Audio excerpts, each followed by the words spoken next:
তার আরও 15-20 দিন আগে থেকে সবাই শুরু করছে ফোরকাস্টারদের লঘুচাপ আসতেছে, এটা ঘূর্ণিঝড় হবে, নাম হবে শক্তি হবে, কোনোটার নাম হবে মন্থা, এটা অসীম শক্তি নিয়ে ধেয়ে আসছে বাংলাদেশে, এরকম কিন্তু অনেক কিন্তু খবর কিন্তু আপনারা দেখছেন, আমরাও দেখছি, আমরা তো দেখি না, কিন্তু আমরা আসলে গুরুত্ব দিই না বা আমরা কখনো বলিও নাই কিন্তু।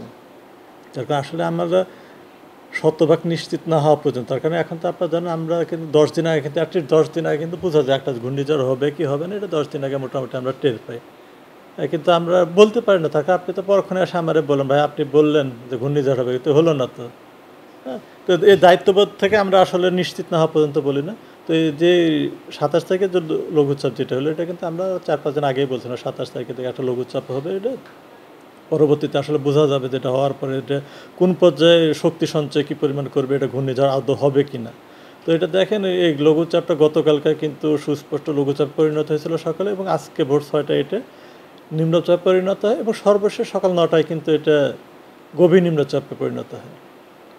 এবং এই গভীর নিম্নচাপটা কিন্তু আজকে এই সন্ধ্যার নাগাদ উপকূল অতিক্রম কিন্তু এটা সম্পন্ন করছে পশ্চিমবঙ্গ এবং বাংলাদেশের উপকূলে। এটা হচ্ছে আপনার খেপুপাড়া এবং সাগরদ্বীপের মধ্য দিয়ে উপকূল অতিক্রম সম্পন্ন করছে, এবং এটি বর্তমানে বাংলাদেশের সাতক্ষীরা এবং তৎসংলগ্ন এলাকায় স্থল গভীর নিম্নচাপ হিসেবে অবস্থান করছে। এর প্রভাবটা এখনও বলবৎ রয়েছে। সমুদ্র বন্দরগুলোর জন্য আমরা 3 নম্বর সতর্ক সংকেত জারি রেখেছি, এবং মাছ ধরা নৌকার ট্রলারসমূহকে এখনও আমরা নিরাপদ আশ্রয়ে থাকতে বলেছি। যে এখন তো পূর্ণিমা এবং গভীর নিম্নচাপের প্রভাবটা বিরাজ করছে, সেই জন্য আমরা আমাদের উপকূলীয় জেলাগুলোতে 1 থেকে 3 ফুট বায়ুতাড়িত জলোচ্ছ্বাসের আশঙ্কা করছি। উপকূলীয় জেলা যদি বলি আমরা, চট্টগ্রাম, নোয়াখালী, লক্ষ্মীপুর, ফেনী, চাঁদপুর, ভোলা, হাতিয়া, সন্দ্বীপ, বরগুনা, পটুয়াখালী, বরিশাল, পিরোজপুর, ঝালকাঠি, বাগেরহাট, খুলনা, সাতক্ষীরা এবং তাদের অদূরবর্তী দ্বীপ ও চরসমূহকে আমরা বলছি যে 1 থেকে 3 ফুট অধিক উচ্চতায় বায়ুতাড়িত জলোচ্ছ্বাসে প্লাবিত হচ্ছে। এবং উত্তর বঙ্গোপসাগরে অবস্থান দ্বারা মাছ ধরা ট্রলার সমূহকে পরবর্তী নির্দেশ না দেওয়া পর্যন্ত নিরাপদ আশ্রয়ে অবস্থান করতে বলা হয়েছে। এটা হচ্ছে আমাদের সর্বশেষ 4 নম্বর বুলেটিন। এরপরে কিন্তু আর কোনো স্পেশাল বুলেটিন ইস্যু হবে না, এরপরে যেটা নর্মালি ওয়ার্নিং মেসেজ আকারে আসবে।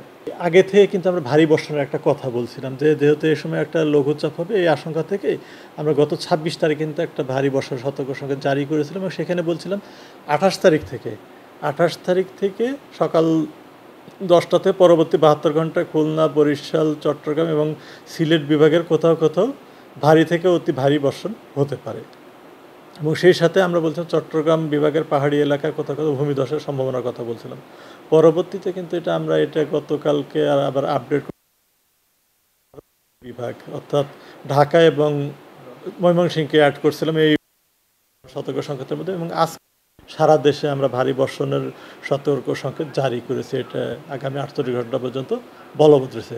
তবে এখন পর্যন্ত যেটা দেখা যাচ্ছে, হয়তো রাজশাহী বিভাগ 24 ঘন্টা পরে বৃষ্টিপাতের পরিমাণটা কমে আসবে, এবং অন্যান্য জায়গাগুলোতে 48 ঘন্টা পরে বৃষ্টিপাতের ইয়েটা কমে আসবে। এবং উল্লেখযোগ্য যে আজকের যে আমরা ভারী বর্ষণের যে সতর্ক সংকেত দিলাম, এবং সারা দেশে কিন্তু বৃষ্টি হয়েছে, এবং সবচেয়ে বেশি বৃষ্টি হয়েছে আপনার নোয়াখালীতে 168 মিলিমিটার, এরকম 100-র উপরে কিন্তু অনেক জায়গায় 132, 147 হয়েছে টেকনাফে, রামগড় হয়েছে, খেপুপাড়া 146 হয়েছে, পটুয়াখালী 116 হয়েছে, ভোলা 113 হয়েছে, কাউখালী 103 হয়েছে, আপনার ফরিদপুরে 159 মিলিমিটার বৃষ্টি হয়েছে, মাদারীপুরে 113 মিলিমিটার, গোপালগঞ্জে 113 মিলিমিটার, আরিচাতে 122 মিলিমিটার। অর্থাৎ আমরা দেখছি যদি রংপুর, রাজশাহী, ময়মনসিংহ এবং সিলেট বিভাগ ব্যতীত সারা দেশে কিন্তু অতি ভারী বৃষ্টি হয়েছে কিন্তু। এবং এই বৃষ্টিপাতের প্রবণতাটা আমরা যদি বলি রাজশাহী এবং রংপুর বিভাগে 24 ঘন্টা পর্যন্ত থাকবে, এবং অন্য বিভাগগুলোতে, রাজশাহী রংপুর বিভাগ ব্যতীত অন্যান্য বিভাগগুলোতে 48 ঘন্টা পর্যন্ত ইয়েটা থাকবে। এরপরে বৃষ্টিপাত এটা আস্তে আস্তে কমে আসবে। ঢাকা তো 48 ঘন্টা ইয়েতে পড়ে, তবে ঢাকাতে আগামীকালকের ইয়েতে আজকে যে পরিমাণ বৃষ্টি আছে কালকে কমে আসবে। আজকে তো ঢাকাতেও কিন্তু 83 মিলিমিটার বৃষ্টি হয়েছে, যদি বলি গত 83 মিলিমিটার বৃষ্টি হয়েছে ঢাকাতে। রাজশাহী রংপুর 24 ঘন্টা ভারী বর্ষণ ইয়েটা থাকবে, আর বাকি আজকের সন্ধ্যা 6টাতে আগামী 24 ঘন্টা হ্যাঁ ভূমিধসের এখনও রয়েছে। এবং আমরা সেটাও বলছি যে চট্টগ্রাম এবং ঢাকা মহানগরের কোথাও কোথাও অস্থায়ী বা জলাবদ্ধতা তৈরি হতে পারে। আতঙ্কিত না হওয়ার জন্য আপনাদের পরামর্শ দিতে হবে যে আমাদের সরকারের তো একটা নির্দিষ্ট প্রতিষ্ঠান আছে আসলে। সরকারি প্রতিষ্ঠান যে তথ্য দিবে, নির্ভরযোগ্য তথ্য দিবে এবং তার কারণে আপনি তো আমার হাতের কাছে, আমি যদি একটা তথ্য দিই, ভুল হলে কি আপনি পরক্ষণে কালকে সকালে এসে আপনি আবার ধরবেন, আপনি এটা বলছেন এটা তো হইল না।